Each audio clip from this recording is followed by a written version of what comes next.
So it's been a while since I did a video on my channel, like months. And this video I'm about to do is going to be probably the craziest video I've ever done on my channel. And, but I think it's one of the more important ones. I watched a movie last night called Under the Silver Lake. And this movie, I watched it because I had seen a scene from it that my girlfriend showed me. She hasn't seen the movie, she just saw this scene and thought it was interesting, so she showed me. And I watched the scene and I was like, okay, I have to watch this movie now because this movie's clearly telling us something. And so for those of you who don't know, sometimes the elites, the powerful, they will send messages through movies and other forms of media telling you what's going on in the world or what they're planning to do, right? So there's stuff like that goes on, right? And it's important to understand that. And so I saw that this was one of those movies in which the elites were going to give us a little bit of knowledge on what's going on. And so I watched this movie last night. And it blew my mind. Not because what they were saying was going on was crazy, but just because they would actually say this. And again, just to clarify, I don't actually know if this is everything that's going on, right? I'm just saying this is what the writer is telling you. The writer and director. The guy who wrote it also directed this movie, okay? This is what he's telling you is going on. So the movie, it takes place in Silver Lake. I don't know if that's an actual place, but it's supposed to be sort of like this suburb of Los Angeles, kind of in the Hollywood area. And it follows this guy around, and he's played by Andrew Garfield. Can't remember the main character's name, so we'll just call him Andrew Garfield. And the movie begins with Andrew Garfield in a cafe, and on the window behind him in the cafe is some graffiti that's been spray painted that one of the workers is trying to wash off. And the graffiti reads, "Beware the dog killer." Okay. And this is something you'll see throughout the movie, are these strings, is that there's this, like, these dog killers in the Los Angeles area going around trying to kill dogs. So anyways, oh, and another thing about that is Andrew Garfield is kind of like a nerdy guy. He's into comic books and stuff like that. And he there's this one sort of comic book he buys from a local author that's talking about kind of like Hollywood secrets and trying to expose them and stuff like that. And one of these things is about the dog killer. It's one of these issues. It's the first issue you're introduced to. And he's reading it. And in it, it says that the inspiration for these modern dog killers, he believes, comes from a was-nothing wannabe actor who ended up killing himself, you know, years ago, and had written somewhat of a manifesto saying that, you know, the city will never be happy until all the dogs are dead. Okay? And he's saying that this guy is the inspiration for this. And the reason that this disgraced actor, the reason the comic book author gives for why this disgraced actor, or not disgraced, but a was-nothing wannabe actor is against dogs, or was against dogs, is because he was jealous of these dogs in these movies, you know, especially one particular dog. Can't remember the name of the dog. It's kind of weird, right? Dog killers. So one thing the movie does is it's very vulgar, by the way. If you are sensitive, if you have a problem with lust, stuff like that, probably not the best idea to watch this movie, okay? This movie is vulgar. In fact, if this was like in an earlier time, this movie would have gotten like an X rating, right? And just to describe what I'm saying, and it's not just like sexually vulgar, it's like there's just gross things that happen in it. So one of the first things that happens, I think it's the second scene in the movie, Andrew Garfield's walking to his apartment, or his, it's like a kind of little apartment sort of thing that overlooks this pool. He's walking to this apartment, and this squirrel comes out of the sky, drops out of the sky, and falls on the ground in front of him, and the squirrel's guts come spilling out.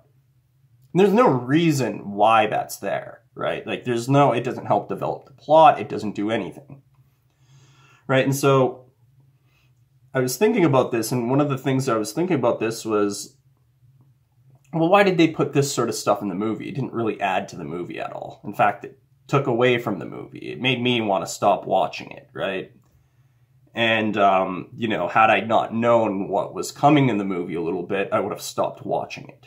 And the reason I think they put this in there was to filter out their audience, was to filter their audience so that certain people wouldn't watch the movie and find out what they were going to tell you in it. And so that's what I'm doing now, so you don't have to go and watch the movie. So anyways, the next scene that comes in the movie after he gets home from the cafe, the squirrel falls out of the sky, is he's in his apartment, his girlfriend shows up, they end up having sex. His girlfriend, it turns out, they never say this, but it's kind of implied that she's a porn actress. And so they end up having sex, and after sex, they're laying there in his bed, and she sees this is again, it's just very crude sort of stuff, right? It's like, you know, it kind of makes you want to stop watching the movie, right? And on his nightstand, she sees on his nightstand this Playboy that's just sitting there. And you're thinking, okay, he must be embarrassed about this now, right? He must be like, oh shoot, she found my Playboy. But no, she like looks over at it, because at this point you don't really know that she's a porn actress. She looks over at it and she goes like, oh, what's this? She like picks it up. He's like, oh yeah, that was the first issue of Playboy I ever found. I found it in my dad's toolbox. And he's like, yeah, and again, this is like, even this review is crude, but this is what he says. He's like, yeah, it's the first thing I masturbated to.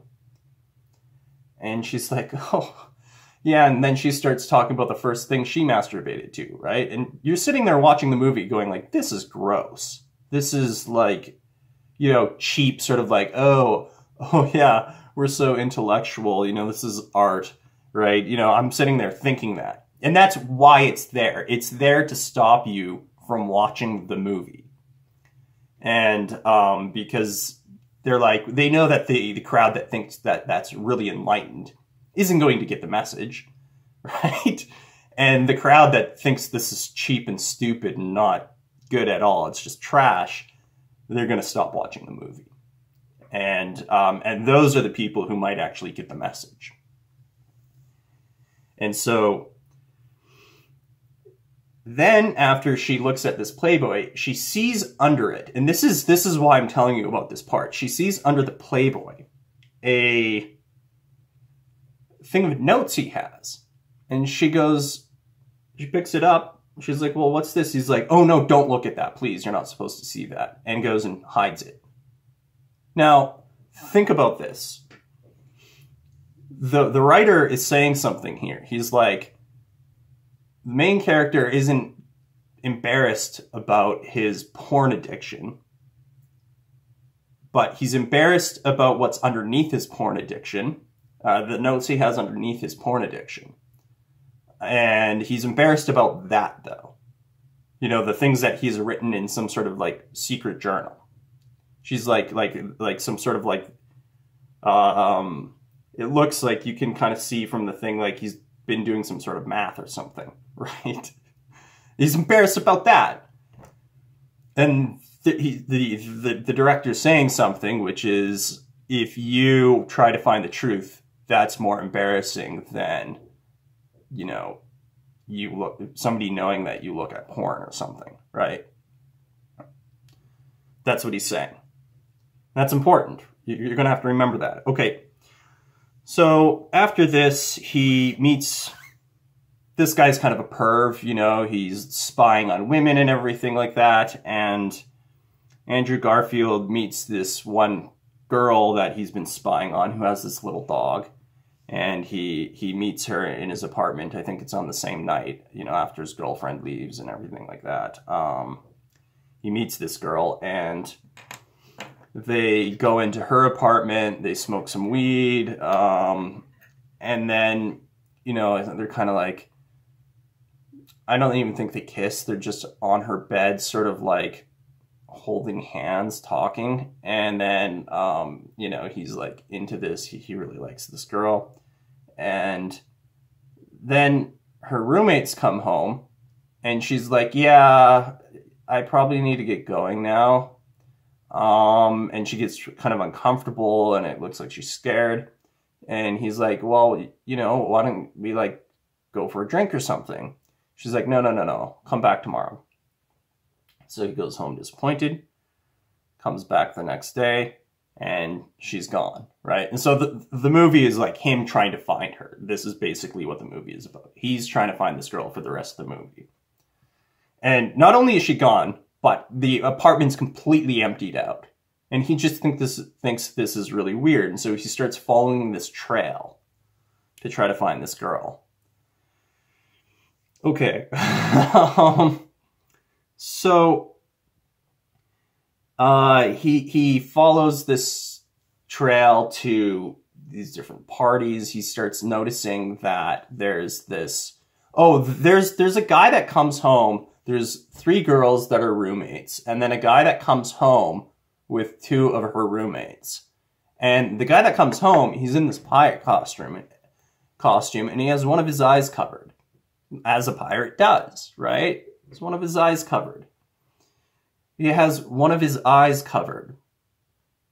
Think about that for a second. If you know what symbolism is, if you know what occultic symbolism is, you might know what this means. Okay? He has one of his eyes covered with a patch. And you're like, this movie's weird, right? It's just a guy dressed up like a pirate. Why is he dressed up like a pirate? And then you see him again in the movie on a later date. And he has a patch over one of his eyes, dressed up like a pirate.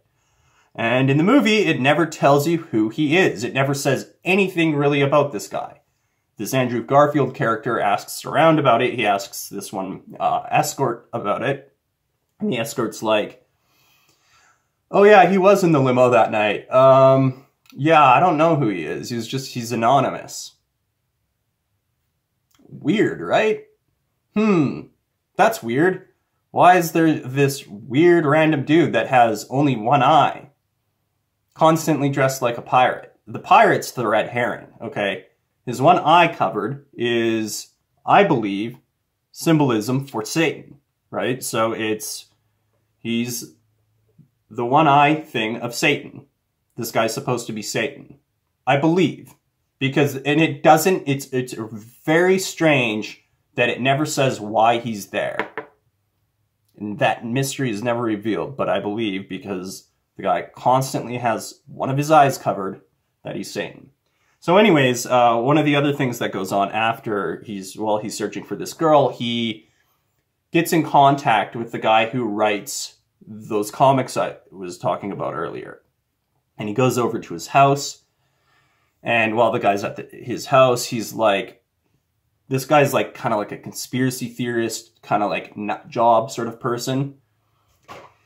And he's like, And Andrew Garfield, his character, by the way, there's a scene before he goes to this guy's house where he's talking to his girlfriend about this stuff. And he's like, you know, I believe that there's like hidden messages in media. He's like, don't you think it's weird that like we have all of this infrastructure and everything? And I think it's more than just about like entertainment. I think that like it has to do with like sending messages to people who are like more important than us. And he says this, and he says it and kind of like he's like agitated. He looks crazy when he's saying it. And his girlfriend like looks kind of scared, and she's like, haha, yeah.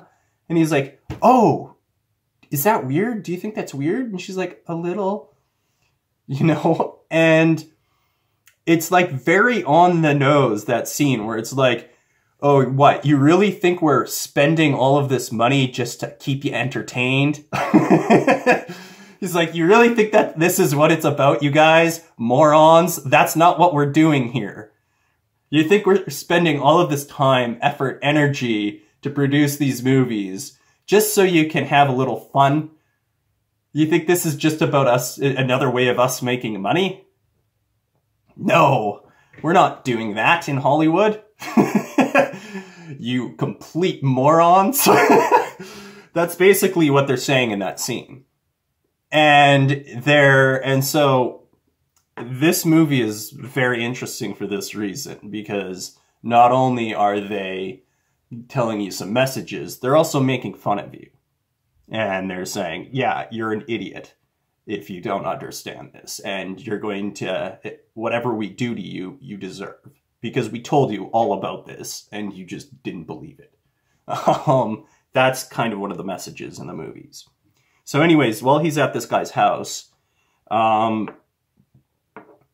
this conspiracy theorist nutjob, takes out one of his comics, and he's like, I believe that there's this group called the Kiss of the Owl that's behind everything. It's behind it all, that has been here since the start of America and is controlling America. And Andrew Garfield's like, what? And he like gets an American $1 bill, and he circles an owl, a little owl that's on the American $1 bill, which is actually there, by the way. Which, by the way, is occultic symbolism. I can't remember what it's for, but that is occultic, the owl.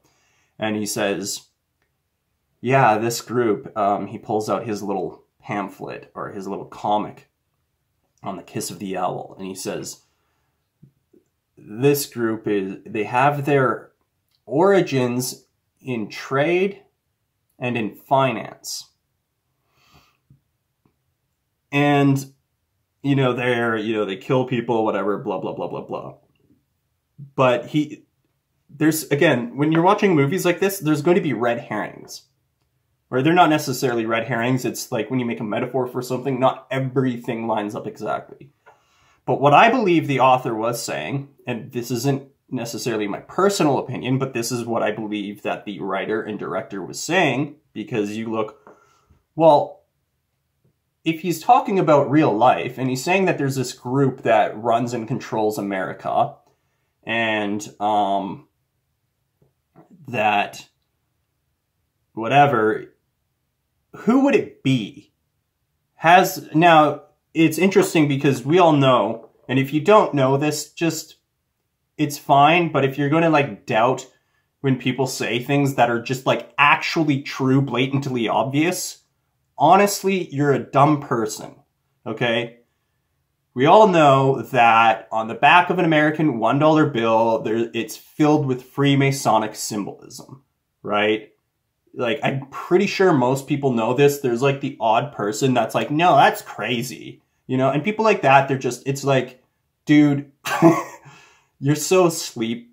It's not even like wake up sheeple. It's just like, most people understand this. Everyone knows this, right? This is just one of those things that's just there. Okay. So we all kind of understand that. And you'd think, oh, it's the Freemasons. But origins in trade and in finance. That doesn't really describe the Freemasons. If it was like a group of builders, you'd be like, okay, he's talking about the Freemasons. Origins in trade and finance. Now, who are they talking about there? And there is a clue. He does give a clue. And he's like, yeah, just by using the $1 bill, you know, he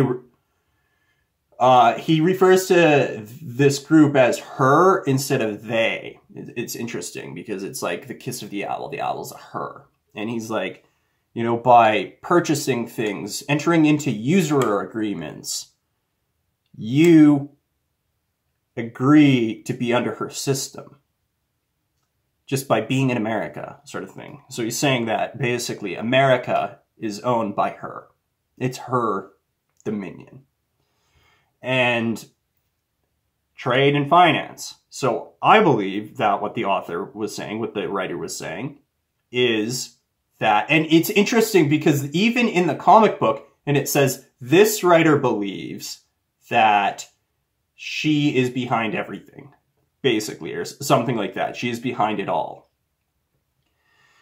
And I believe that what the writer was saying was, it's Jewish people. That's what I believe the writer was saying. Now, the writer himself might be Jewish, right? I don't know, right? Like, I don't know if this is exactly what he's saying, but this is the only thing I could fit in there. Why would he have this in there? Trade and finance. Well, if you look back to history, Jewish people were known for being merchants. Look at Shakespeare play The Merchant of Venice. This was like a Jewish sort of stereotype, was merchant. And financiers, right? Usury. This was, again, these are two Jewish stereotypes from history. Okay? So that's what I believe the writer was saying. Why would he put that in there? I don't know. But this is what he was saying. And again, I'm not saying this is all the way it is. I'm just saying that this is what the writer is saying. Okay? So that's there. Anyways, there's also another thing that happens at this guy's house that's very interesting, which is that the author of these comics tells Andrew Garfield, he mentions these missing dog signs. He's like, I've noticed a slew of these missing dog signs. And then he goes, but not only missing dog signs, it was also missing humans and musical instruments. It's like something big is going on, right? So this conspiracy theorist is like noticing patterns around him. He's like, what's with all the missing dog signs? Oh, and missing human signs. Oh, but also missing instruments. And this is where they tell you what the dog killer guy, the missing dogs, but the guy these people who are killing dogs are actually about, what it's a metaphor for. So the musical instruments, red herring, I believe, it's just put in there.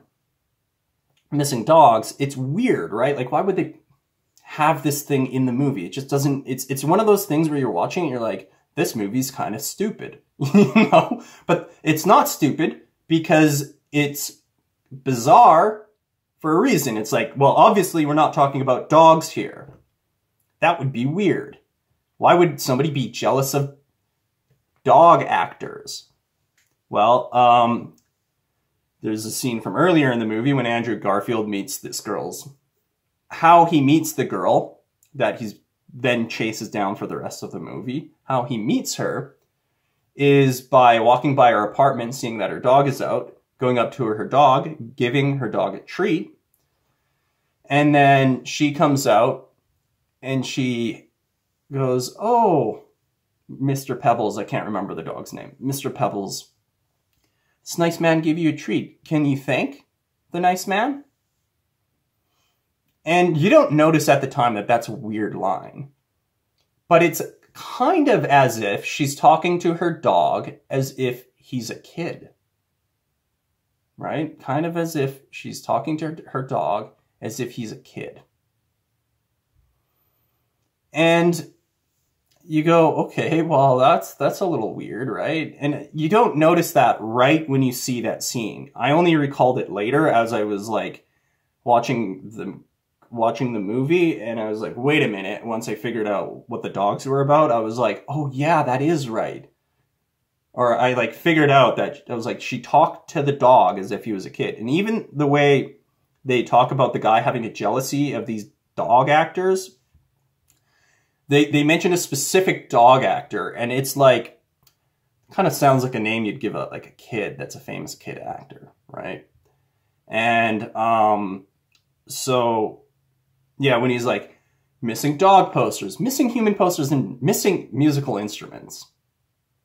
So the second thing he mentions, the one in the middle, that it's in the middle, so it's the least memorable, is the missing humans, and that's what it's talking about. Oh, it's not missing dogs. These missing dogs are a metaphor, and what they're a metaphor is for the next thing I'm going to mention, which is missing humans, and why it's not just any type of missing human, because it's a human that belongs to another human, which is known as a child, right?